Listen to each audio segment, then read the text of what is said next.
26 март. Виждане чрез личната чистота. Блажени чистите по сърце, защото те ще видят Бога. Матей 5 глава, 8 стих. Чистотата не е невинност, тя е много повече. Чистотата е резултатът от поддържането на духовна хармония с Бога. Необходимо е да израснем в чистота.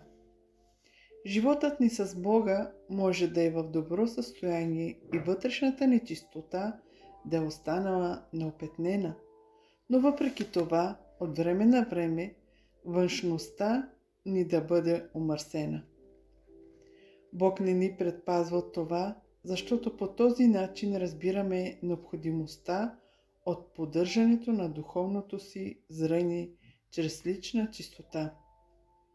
Ако духовното разцъфтяване в живота ни с Бога бъде накърнено и в най-малка степен, трябва да оставим всичко друго и да сложим нещата в ред. Помнете, че духовното ви зрение зависи от характера. Чистите по сърце ще видят Бога. Бог ни очиства чрез своята суверенна благодат. Ние обаче също трябва да се погрижим за нещо.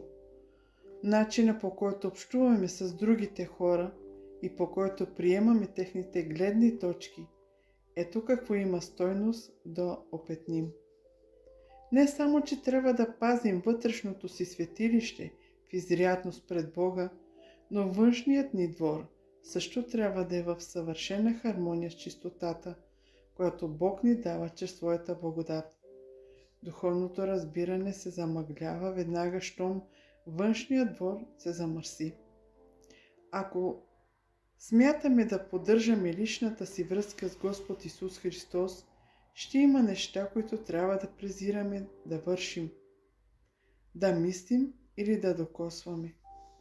Един начин да пазим личната си чистота неопетнена по отношение на другите хора е да си кажем: този мъж или тази жена е съвършена в Христос Исус.